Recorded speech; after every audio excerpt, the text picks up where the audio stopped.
Hey there, Grumpy Old Fart here. I've been playing Advanced Dungeons and Dragons. Yeah, trying to slur my words. I'm not even drinking.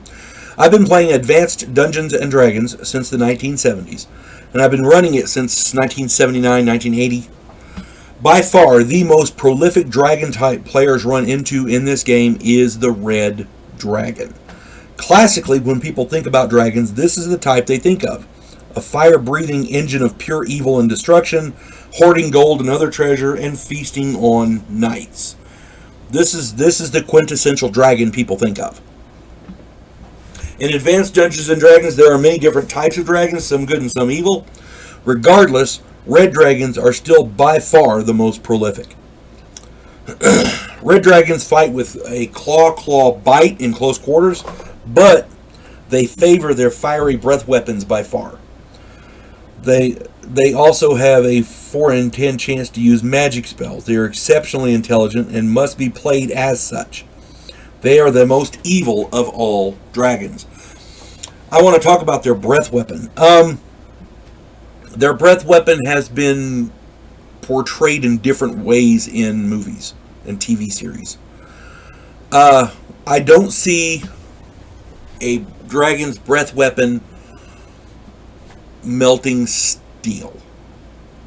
I guess it could in concentrated bursts. If they sit there and concentrate on one item, they could possibly melt it. But generally, when a dragon uses its breath weapon, most of the time dragons aren't up against one opponent. They tend to be fighting a group of player characters or a group of other things. So, share the wealth. Hit that fire breath and just spray the room. You know what I'm saying? And it's still very, very effective because once something is on fire, it burns until you put it out.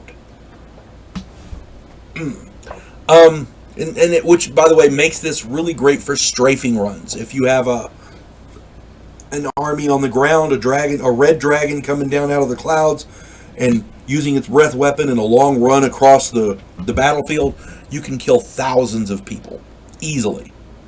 Dragons are nasty. Red dragons are the quintessential nasty critter. And God forbid they have magic spells, so that makes them worse. And again, play them as intelligent creatures. They're not stupid. The best rendition of a dragon that I can think of a red dragon, is from the movie The Hobbit, the Smaug in Lord of the Rings, in The Hobbit, where he's talking with Bilbo in the treasure chamber. That conversation completely typifies how dragons think, how they talk. The dragon was toying with him because it knew it could kill anything that comes in its path. It had in order to take that gold hoard, it killed a city, an entire city, and they couldn't touch it. These dragons know they're the baddest of the badasses, and they know they don't have to worry about a damn thing. Play them as such. Red dragons make their lairs in caves and underground caverns in hills or mountainous regions. As with other dragon types, red dragons enjoy amassing hoards of treasure, which is one of the reasons adventurers tend to seek them out. Most adventurers aren't successful in getting the dragon hoard, but you do hear stories of it happening. As a dungeon master, you need to think like whatever monster you are running against your players. Whatever monster you're running against the players, you need to think like that monster. Check out my video, D&D Stories Monsters. An ogre isn't the brightest bulb, but he just wants to kill things. A troll knows that he regenerates. Play him as such. Whenever possible, when running red dragons, I try to let as many of the player characters advance into a specific area where the breath weapon can be the most effective. In any underground cavern, you want to keep the player characters away from the water source to make it more difficult to douse the flames after you light them up. Most dragons make their home, their lairs in caves, and they have to drink. They have to eat. Chances are a dragon will pick a cave with an underground water source. You want to keep the players away from that if you're using a red dragon, because that'll let them put the fires out. You don't want them to do that. Getting the entire group of player characters in an enclosed area 30 feet by 30 feet is ideal, because they are all within the area of effect of the fiery breath. Once lit up, the player characters burn every round until they find a way to douse themselves. This can be very effective against spellcasters, because it's very difficult for a spellcaster to concentrate to cast spells while he's burning to death. I did a video, I want to say it was titled "Those Pesky Spellcasters," how to deal with them. You throw a spear, stick it in their chest, and leave it, pull a different weapon, and keep fighting, because it's hard to concentrate and cast spells with the shaft of wood stuck out of your chest. Works pretty well if they're on fire, too. That's all I'm saying. An old dragon has 6 hit points per die. At 9 hit dice, that's 54 hit points. The fire breath also does that 54 hit points damage. A wizard taking even half of that, which means he makes a saving throw, is 27 points per round. He simply will not last that long. Wizards taking that kind of damage, they're not going to be casting spells until they find a way to douse themselves.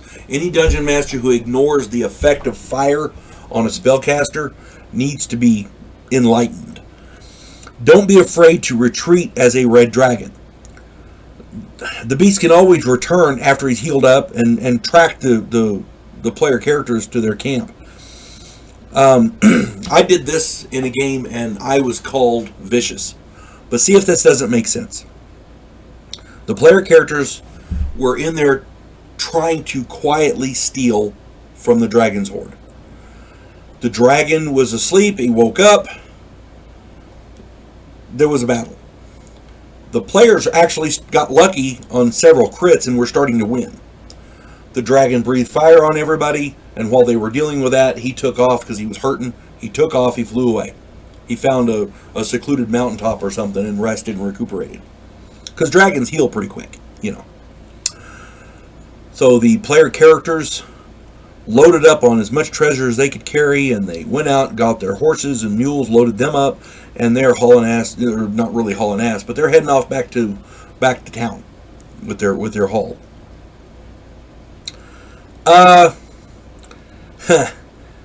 They get to the first night, or actually it was the second night of their travel, because they had to travel slow because they were carrying all that extra weight. Gold is heavy, And they stopped for camp. They had a guard on duty and everything. Everything was great. Until out of the darkness, the dragon came back, incinerated the entire encampment with his 3 breath weapons and in strafing runs, killed the entire party, took his treasure back to his cave. To me, evil dragons would do that. I was called vicious and evil by my players until they saw the Lord of the Rings movie where the dragon took off to go kill that town. Broke off combat to go and kill that town. Revenge! Remember that part? Yeah. So don't be afraid to play dragons as vicious, vindictive bastards, because they are. Attacking sleeping player characters is just evil, but it's right up their alley. Don't be afraid to play evil characters as evil characters. If your players have a problem with that, maybe they should, go tackle a few rabbits, or, maybe a squirrel. Maybe that's more up their alley. At any rate, hope this finds everybody well. Have fun playing Dungeons & Dragons. And if you're running the game, don't be afraid to have fun with your bad guys. You folks have a good day. God bless one and all.